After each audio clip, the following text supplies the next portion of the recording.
नमस्कार दोस्तों, मैं आपका अपना रजनीश गुप्ता, एस्ट्रोलॉजर, कुंडली विशेषज्ञ। तो आज हम बात करेंगे एक नए विषय के ऊपर। बहुत सारे लोगों ने मेरे से कहा कि आप राशियों के बारे में बताते हो, पर हमें ये नहीं पता लगता कि हमें कौन सी राशि देखनी चाहिए। हमें मून साइन के हिसाब से देखना चाहिए या सन साइन के हिसाब से देखना चाहिए। तो देखिए दोस्तों, इसमें जो भी राशि आप देखें, तो भारतीय संस्कृति में जो है, जो राशियां जो देखी जाती हैं, वो मून साइन के बेसिस पे देखी जाती हैं। जब भी कोई ज्योतिषी या जब भी कोई ब्राह्मण आपका नामकरण करता है, तो वो सबसे पहले ये देखता है आप किस नक्षत्र में हुए हो। उस नक्षत्र के हिसाब से, आपकी कुंडली के हिसाब से किस नक्षत्र में हुए हो, उस हिसाब से आपका एक नाम रखा जाता है। एक नाम आपको एक शब्द देता है। उस नाम से अगर आप अपना नाम रखते हो, तो डेफिनेटली आप कहीं पे भी उससे अपनी राशि देख सकते हो। लेकिन अगर किसी ने उस नाम से या उस जो आपका नक्षत्र है, उसके उसके हिसाब से अगर आपका नाम नहीं रखा गया है, तो आपको सीधे तौर पर अपनी कुंडली के लग्न कुंडली को देखना पड़ेगा, जो कि मैं एक आपको विधि बताऊंगा। बहुत ही इजी वे है। देखिए, हर किसी की कुंडली होती है। हर कोई माँ बाप जो है उसकी कुंडली बनवाते हैं। तो उसी के ऊपर मैं आज पूरी विवेचना लेके आपके समक्ष उपलब्ध हूं, ताकि हर किसी को ये पता हो कि उसकी राशि क्या है। क्योंकि लोगों को ये बहुत ज्यादा कंफ्यूजन रहता है कि भाई उसकी राशि एक्चुअली है क्या। तो देखिए, जब आपका कुंडली तैयार की जाती है, जब आपकी कुंडली तैयार होती है, तो उसमें कुछ चीजों को देखा जाता है। उसी के बेसिस पे आपकी कुंडली तैयार होती है। सबसे पहले आपका नाम, सॉरी नाम कह रहा हूं, सबसे पहले आपका डेट ऑफ टाइम, एएम या पीएम, आपका डेट ऑफ प्लेस और डेट ऑफ ईयर। ये तीन चीजों को आपको देखा जाता है। इन तीन चीजों के माध्यम से आपकी कुंडली को बनाया जाता है। क्योंकि जिस समय में आप होते हैं, उसका एक नक्षत्र होता है। उस नक्षत्र में जब आप पैदा होते हो, तो उससे एक नाम निकल के आता है, और बहुत सारे ज्योतिष या पंडित आपको नाम, अक्षर, पहला अक्षर बताते हैं, ताकि आप उससे अपना नाम रखें। अगर कुछ लोग अपना उससे नाम रखते हैं, जैसे फॉर एग्जाम्पल किसी का जन्म जो है वो सिंह मतलब उसका राशि जो है, फॉर एग्जांपल सिंह राशि है, वो कहता है जी मेरी राशि सिंह है, कन्या है, क्या है। तो अल्टीमेटली अगर किसी का मी से नाम आया, किसी पंडित ने बोला मी से नाम रखो, तो मी से अगर वो आ रहा है, तो उस कंडीशन में वो सिंह राशि में चला जाता है। तो डायरेक्टली उसका कंफ्यूजन दूर हो गया। लेकिन अगर हम वैसे ही देखें, मान लीजिए किसी का नक्षत्र कुछ और है, नाम उसने कुछ और रख रखा है, तो बड़ा कंफ्यूजन क्रिएट रहता है। तो आप जब भी अपनी राशि को देखें, तो जब आपकी कुंडली तैयार हो या अपनी कुंडली तैयार करवाएं, तो उसका एक लग्न तैयार होता है।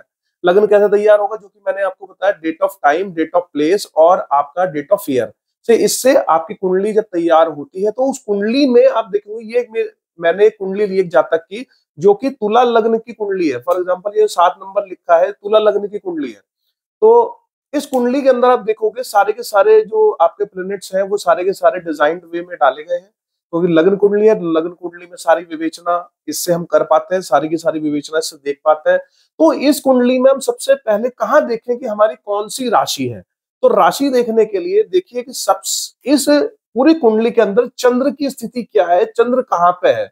जहां पे चंद्र है, ठीक है, फॉर एग्जाम्पल जहां पे चंद्र है, उसके सामने कौन सी नंबर लिखा हुआ है।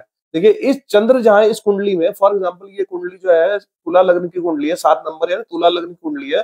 और इस कुंडली में आप देखेंगे चंद्र की जो स्थिति है, वो आपकी यहाँ पे है। तो चंद्र के सामने कौन सा नंबर लिखा है, 1 नंबर। 1 नंबर, 12 राशियां होती हैं, 12 राशियां हैं। 12 राशियों में से 1 नंबर, ठीक है। अब मैं आपको ये भी लिख देता हूं यहाँ पे, फॉर एग्जाम्पल की कौन सी राशि किसकी होती है। जैसे सूर्य है, तो सूर्य की राशि क्या है, 5 नंबर। यहाँ पे चंद्रमा है, फॉर एग्जाम्पल, चंद्रमा की राशि क्या है, 4 नंबर, कर्क राशि। सूर्य की राशि आपकी ये हो गई सिंह राशि। मंगल, अगर मैं मंगल की बात करूं, तो मंगल की 1 और 8, यानी कि 1 नंबर किसकी हो गई, मेष राशि। 8 नंबर क्या हो गया, वृश्चिक राशि। उसी तरीके से बुध की अगर मैं बात करूं, अगर मैं यहाँ बुध की बात कर रहा हूं, 3 नंबर और 6 नंबर, यानी कि आपकी मिथुन राशि और कन्या राशि। अगर मैं यहाँ पे बात करूं गुरु की, तो गुरु, गुरु की राशि कौन सी होगी, गुरु की 9 नंबर और 12 नंबर। यानी धनु राशि और मीन राशि। अगर मैं शुक्र की बात करूं तो शुक्र की 2 नंबर और 7 नंबर, ये 2 नंबर ढंग से नहीं लिखा गया, 2 नंबर और 7 नंबर। और अगर मैं शनि की बात करूं 10 नंबर और 11 नंबर, 10 नंबर यानी मकर राशि और 11 नंबर यानी कुंभ राशि। तो हमने क्या देखा यहाँ पे कि चंद्र यहाँ पे आ गया है, इस पूरी लग्न कुंडली के अंदर चंद्र की स्थिति यहाँ पे है। तो चंद्र के सामने क्या नंबर लिखा हुआ है? 1 नंबर। तो चंद्र के सामने हमने 1 नंबर यहाँ लिखा, चंद्र के सामने हमने 1 नंबर लिखा, और 1 नंबर कहाँ पे आ रहा है? मंगल के सामने, मंगल के सामने आ रहा है यहाँ पे। ठीक है, तो इसके जो मालिक है वो है आपके मंगल, लेकिन राशि क्या है? 1 नंबर, यानी 1 नंबर मेष राशि। तो हमने अलग अलग जैसे राशियों के बारे में, आपको 12 राशियां होती है।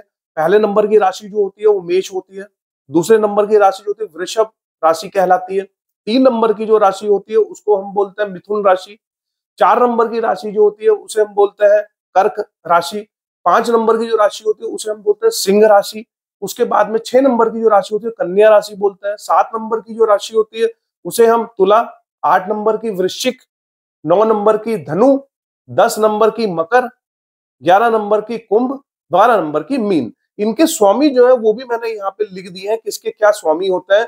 तो जब भी आपको आपकी कुंडली में राशि जाननी हो तो सबसे पहले लग्न अपना देख लें, यानी इसको हम कई दिशा में D1 चार्ट भी बोलते हैं, D1 चार्ट। तो ये D1 चार्ट कह लीजिए, लग्न चार्ट कह लीजिए, या कुंडली की हमारी लग्न कुंडली कह लीजिए, कुछ लोग इसको लग्न कुंडली भी बोलते हैं।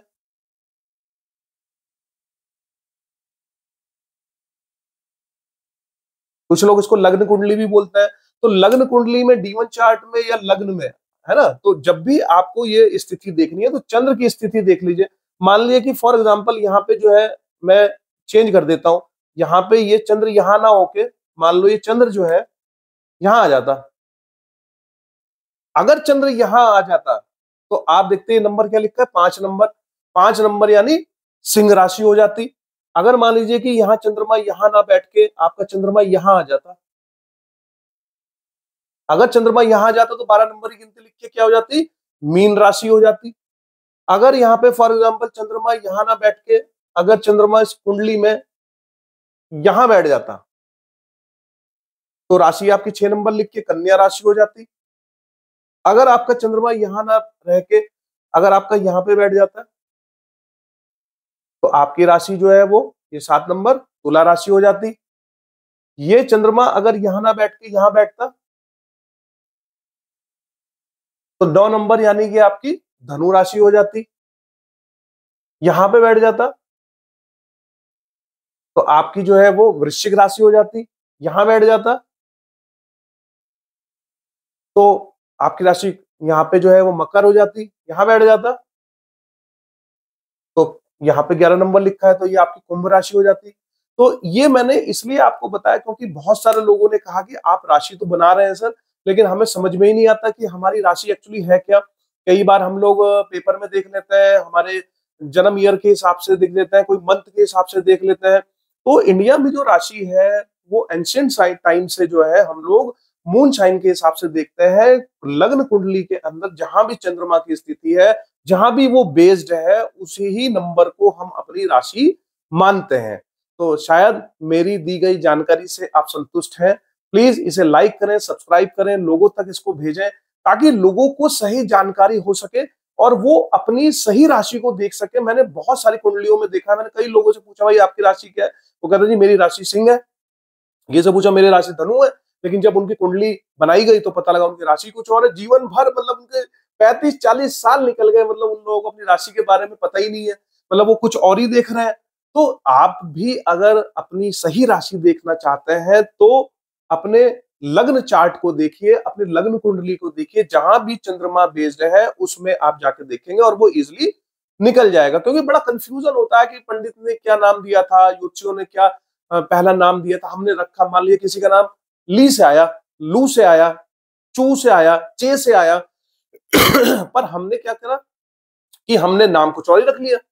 तो अब हम जो नाम रख लिया, मान लो हमने नाम रख लिया आना था लू से, यानी लो से आना, लोकेश, हमने फॉर एग्जाम्पल लोकेश रखना चाहिए था, हमने राकेश रख लिया। हम जो है वो राकेश को रै से देख रहे हैं, यानी तुला राशि में देख रहे हैं रै को। अब रै तो तुला सही है, लेकिन हमारा नाम तो लू से आया था, लोकेश रखना था, या लो से कुछ और नाम रखना था, लेकिन हमने अपने नाम को रा से रख लिया। रा से रख लिया तो हम अब देख रहे हैं वहां पे तुला राशि, लेकिन तुला राशि तो हमें ही नहीं। तो कंफ्यूजन यहाँ पे क्रिएट होता है। इस कंफ्यूजन को दूर करने के लिए ही मैंने ये अंक बनाया है, ताकि आपको इसके बारे में सही विवेचना मिल सके। लग्न कुंडली के अंदर जहां पे भी चंद्रमा की स्थिति है, जहां भी चंद्रमा लिखा हुआ है, उस वो नंबर आपका, आपकी राशि कहलाएगा, जो कि विवेचना मैंने आपको दी है। और साथ ही साथ ये भी मैंने बताया है 1 से 12 नंबर तक कौन कौन सी राशियां होती हैं, 12 राशियों का विवेचना भी मैंने दी है, और 12 राशियों के कौन कौन से स्वामी होते हैं, कौन कौन सी ऊर्जा उस राशि में निहित होती है। फॉर एग्जाम्पल, अगर किसी की राशि ये है, यहाँ पे चंद्रमा लिखा है रे है, तो 1 नंबर यानी मंगल, मंगल के गुण उसके अंदर होंगे, वो तेज दिमाग का होगा, अग्नि तत्व राशि उसके अंदर हो जाएगी।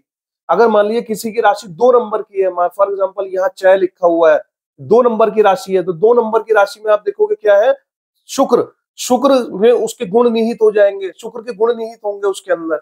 अगर मान लीजिए 3 नंबर की राशि लिखी हुई है, 3 नंबर की राशि किसमें आती है, 3 नंबर की मंगल बुध में आती है, तो बुध के गुण निहित होंगे उसके अंदर, बुध उसके अधिपत्य स्वामी रहेंगे। साथ ही साथ 4 नंबर की राशि आती है, तो 4 नंबर की राशि का मतलब यहाँ पे चंद्रमा, चंद्रमा के गुण निहित होंगे उस राशि के अंदर।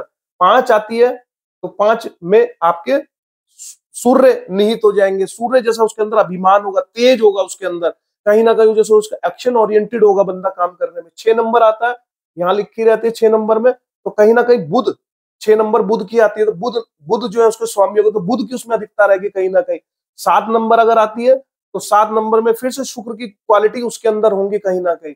8 नंबर आती है, तो 8 नंबर में फिर हम देखेंगे तो मंगल की क्वालिटी उसमें निहित हो जाएंगी। 9 नंबर आती है, तो गुरु की क्वालिटी उसके अंदर निहित हो जाएंगी कहीं ना कहीं। अगर यहाँ पे 10 नंबर आता है, तो 10 नंबर में शनि, शनि से रिलेटेड क्वालिटी उसके अंदर निहित रहेंगी कहीं ना, उसमें ऊर्जा मिलेगी उसकी कहीं ना कहीं। 11 नंबर की अगर हम बात करें, यहाँ पे अगर 11 नंबर में हम बैठते हैं, तो 11 शनि फिर से आ जाएंगे। और 12 की अगर हम बात करें, तो 12 की फिर से जो है गुरु की हमें ऊर्जा यहाँ पे मिलेगी। तो इनके देव, इनके जो अधिपत्य स्वामी है, उनसे भी हमें ऊर्जा कहीं ना कहीं मिलती है। ओवरऑल विवेचना से बहुत सारी चीजें प्लस माइनस होती है, लेकिन मैंने राशि देखने के लिए अंक बनाया था। शायद आप लोगों को ये चीज, टॉपिक क्लियर हो गया होगा कि किस तरीके से आप अपनी राशि को देखें। Thank you so much. आपका दिन मंगल में रहे। Thank you.